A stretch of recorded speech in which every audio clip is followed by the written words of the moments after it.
I saw over 100 movies in 2024, partly because I'm just a big movie geek, but mostly because I really wanted my top 10 list to actually mean something. It was a bizarre year for film, full of box office bombs, Sony surrenders, and fan service fellatio. But there were some truly fantastic movies this year, and today I would like to talk about them. The top 10 films of 2024. The honorable mentions will be towards the end of the video, and please subscribe to support the channel. Let's do this!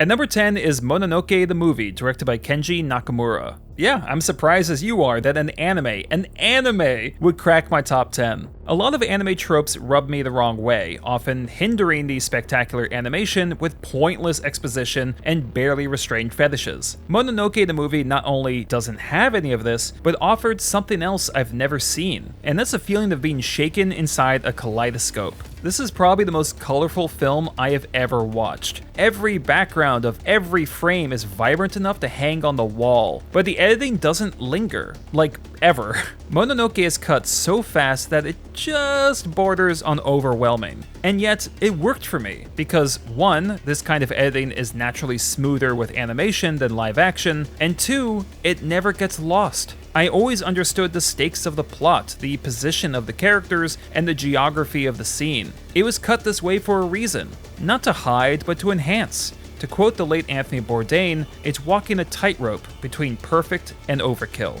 The effect is a dizzying adrenaline high, and I wouldn't expect this style to function so well in a thriller. The second act is paced perfectly to make us feel an encroaching danger. The final boss fight sucks, and the music during it sucks more, but not many movies knocked me back like this one. And I didn't even see the show it's based on. What a trip.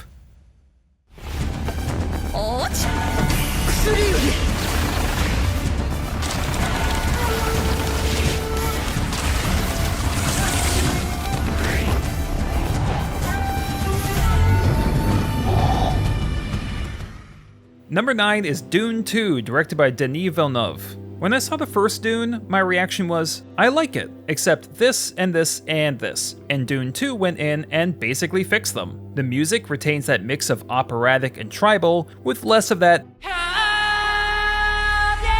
The visuals are still outstanding, but with a wider variety of color palettes. The performers are given more to do, especially Rebecca Ferguson, who stole the first act of the film. Dune 2 benefits greatly from being a sequel. All the major factions and motivations are done, and now the plot can play, and play it does. I was instantaneously hooked. I'm still puzzled at the 10 out of 10s I'm seeing from everybody. Like, did I watch a different third act? Everything about it is rushed. The action, the dialogue, the lead up to the final confrontations, the confrontations themselves that were so underwhelming, they should have ended with a wah wah wah.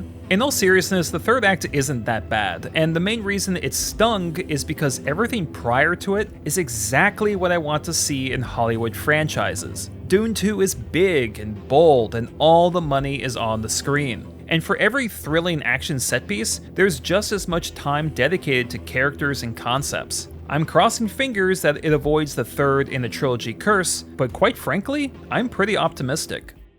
At number 8 is The First Omen, directed by Arkasha Stevenson. Yeah, big surprise, as I've been drooling over this movie since I saw it. The First Omen is so polished that I was surprised to learn that this is the first feature by the director. But at the same time, the directing is so inventive and stylish and daring that it rings with the frenzy of a first-timer. The framing and camera movement are engaging and purposeful.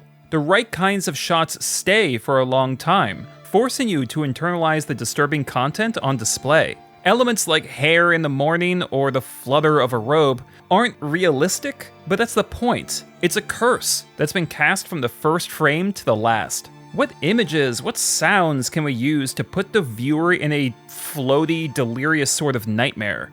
That seems to be the question being answered in every scene. Seriously, every scene, an interesting choice is being made. Visuals aside, Nell Tiger-Free gives an undeterred performance, and the music helps set an unsettling mood. The only thing holding this back is how it's bridled to the original Omen. Some of the callbacks, and especially the final line, don't really work. This director has made an impression, at least on me. Now give her something completely fresh, and let her run with it. Margaret's one of our worst behaved children. What if she has another episode? Then you must tie her to the bed. Here, let me show you.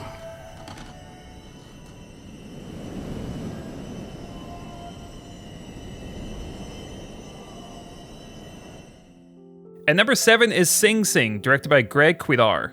The plot follows the real-life theater program in Sing Sing Maximum Security Prison, and the conflict between the hard-edged newcomer and the veteran actor. Sing Sing is the right kind of uplifting drama in that it's all so balanced. Every wound cuts deep, every success sews it back up, and none of it feels unwarranted. Coleman Domingo is incredible, and I appreciate how well-rounded the character is. It would be easy for the film to make him some infallible hero, but here, he is motivated and strong, but also a bit prickly and possessive. The actor gives him distinct mannerisms and facial cues, and never once did I see a performer despite how great the performance is. Naturalism in general just oozes through this film, so I guess I shouldn't have been surprised that much of the cast comprises of former inmates. I saw Sing Sing at a perfect time, as I just watched a few mediocre films, and about 3 minutes into this one, it was like opening a window and letting the sun inside. So quickly was I struck by the feeling of, oh, wow, Sing Sing actually knows how to do this. How to reveal setting, how to establish relationships, how to get the ball rolling. I'm not sure I can give the movie credit for this since it's based on a real place, but the fact Sing Sing has so many windows and natural light makes it more somber. The world is right there, but still out of reach. That hits hard. At number 6 is Emilia Perez, directed by Jacques Audiard. In a year of wild elevator pitches, Emilia Perez may be the craziest. It's about the leader of a Mexican cartel who wants a lawyer to find him a surgeon so he can get a sexual reassignment operation. And it's a musical. What now, huh? I think the craziest part of the movie isn't the concept, but the fact it works. A small part of me wanted better singing, but unlike, say, Ryan Gosling in La La Land, the raspy singing fits here. This story isn't pretty or nostalgic, it's about the raw, the crime, corruption, and death that stains the streets of Mexico. But less debatable is how much work went into the choreography in every sense of the word. The lighting, camera movement, and background dancers are all very impressive. The songs actually advance the plot. The staging of actors suits the context of the song. When the protagonist sings about corruption, the frame is cluttered with citizens doing their jobs and staring at the camera, even singing along to show their solidarity. But when she sings about the elite, revealing all their scandals, they stay perfectly still and avoid eye contact. The songs are also catchy, and Zoe Saldana clearly understands body language. Even outside the songs, the film is well shot, the performances are exceptional, and the plot is unpredictable without seeming slapdash. It's a bit flabby in the middle, and a couple songs I would have preferred as dialogue, but this is offset by the vibrancy of it all. And the final song, as tragic as it is, left me in an oddly positive place. I felt triumphant when this was over. ¿Qué haces por acá? Tengo mis negocios en Londres. No te hagas pendeja. ¿Mandaste a alguien a rastrearme? A nadie, tranquila. No reconozco tu voz. ¿Son amigos? Number 5 is Kneecap, directed by Rich Pepiet. Once in a while, a movie comes along that fucking rocks and no one sees it. Nimona is another good example. This is how you do a music biopic. So many of them follow the same formula and lack any sense of style. I want a biopic that puts me in the mind of the artist and the world of their music. Kneecap is a film about a punk rap group, and it feels punk rap. Feels rebellious. This is shown not just through the anti-establishment lyrics, but the film's presentation. Kneecap seems capable of anything, from the floaty live performance to the stop-motion sequence. I'm not a big fan of rap, and I saw this movie not knowing who Kneecap even was, so I can tell you that this totally works as a fictional narrative. It's sex, drugs, and rock and roll, with enough drama to attach us emotionally and enough rebellion to leave us on cloud 9. I've said it before, but FKA Twigs in the Crow remake doesn't get the "but she's a musician" excuse because these actors can actually command the screen. Granted, they're playing themselves, but the emotion is there. The anger, the gleeful protest. It's palpable. One of the rappers in particular is someone I want to see act more. It may seem silly to put this above some of the films you all will see in the honorable mentions, but what can I say? The movie did so much right and scarcely did anything wrong. And most importantly, I consider it a landmark achievement in musical biopics, because it understood the fucking assignment. Kneecap is righteous, funny, and offers plenty of interesting commentary on language and culture.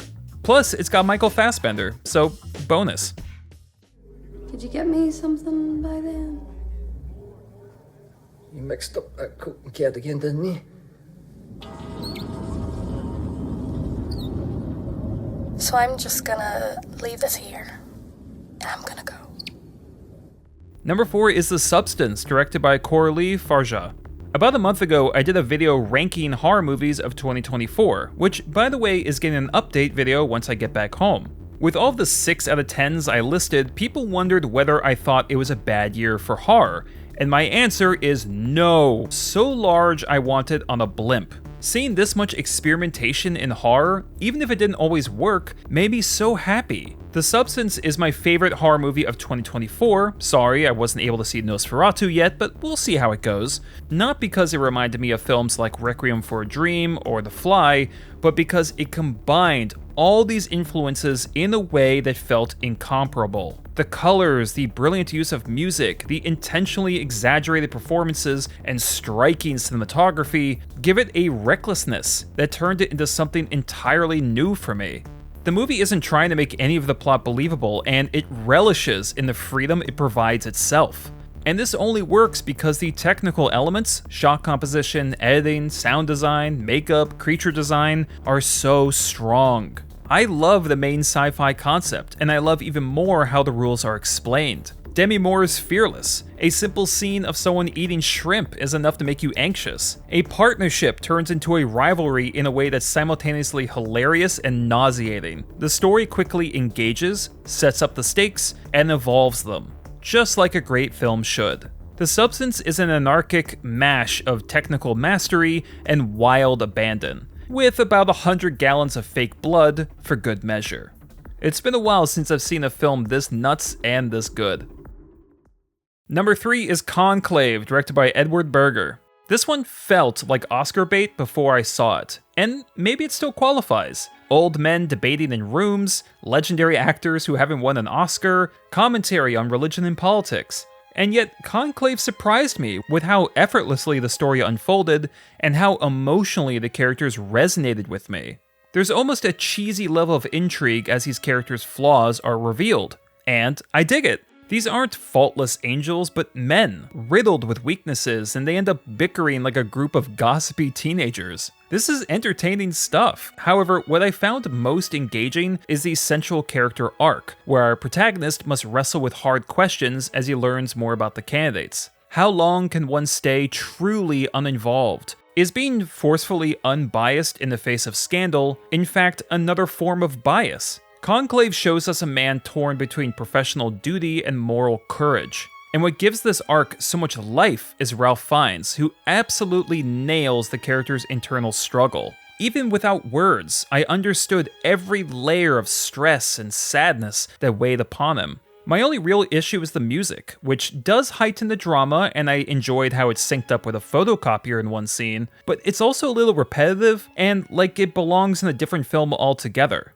Other than that, not a lot of complaints here. The acting and dialogue are strong, the story is chock full of saucy surprises, and I even found the voting processes interesting. Finally, a modern boomer movie that I can raise a glass to.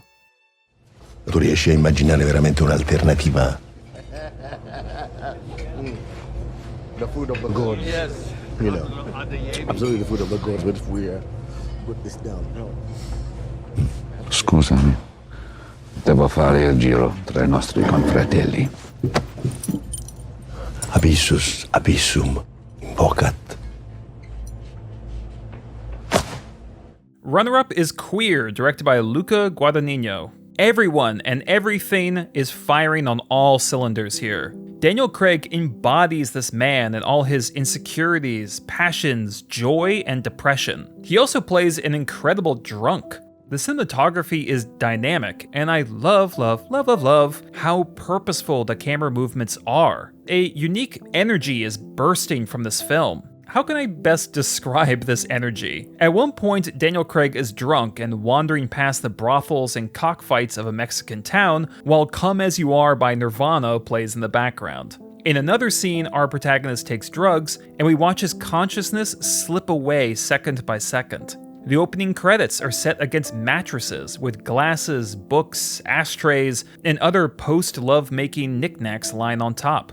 As lovely and heart-wrenching as it is, the experience feels almost rebellious, a renegade on his last bender.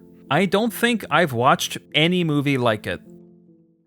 Alright, now some honorable mentions. The Brutalist offers breathtaking visuals and great performances, even though the theming is a mess. Dee Dee so accurately replicates early 2000s adolescence that it's hard to watch. The Wild Robot almost made me cry, and that's no easy feat. Twilight of the Warriors is a perfect way to get into Hong Kong cinema. Seed of the Sacred Fig is topical, well shot, and intense. Honora is superbly edited and performed. The Last Stop in Yuma County ratchets up the suspense on an expert level, and the film A Part of You serves as a devastatingly genuine exploration of grief, with a theater scene that will likely stay in my brain forever. And number 1 is Challengers, also directed by Luca Guadagnino. No, I didn't mean to have the same director in the top 2 slots, but I gotta call him as I see him. Challengers is great. It was marketed as a Gen Z threesome movie, which isn't really accurate. Oh, it's definitely erotic, and not exactly in the way straight men will appreciate. But as a straight man, I feel confident in saying that in both Challengers and Queer, the sexuality served a story purpose. Here, the theme of competitiveness is weaved both through this love triangle and the tennis matches, and the characters use sexuality, whether physical or psychological, to gain the upper hand. But let's just move all that to the side and focus on just how well made and fun this movie is. Much of the original score sounds like dance music that lights up many different scenes. And holy shit, that finale is a rush of blood to the head. All the performances are great. The film aged the characters remarkably well, with effective changes in hair and costume, but also in the acting. The editing is glorious. So many captivating, incredibly well-written scenes dot this runtime. The characters are varying degrees of unlikable, and the film knows this, and uses this to create great scenes of tension. Look, I'm not saying everyone will enjoy this. My tennis coach will probably look at the footwork and have a stroke. But for me, Challengers is a terrific merging of technical mastery and pure entertainment. A film I was enjoying so immensely, I started to worry, like, oh no, don't lose this, don't blow this, and then it stuck the landing. And before it had time to bow, I knew it was my favorite movie of 2024. That's my list. I love to hear everyone else's top 10s, so please comment below. A shout out to my patrons Alika Kelly and Misty and Company, and thank you to everyone for their support as I deal with a personal loss. I plan to double time my efforts for this channel in 2025, so get excited for new stuff. Check out my Patreon, Discord, and other links in the video description, and I'll see you all in the next video. As always, thanks for watching.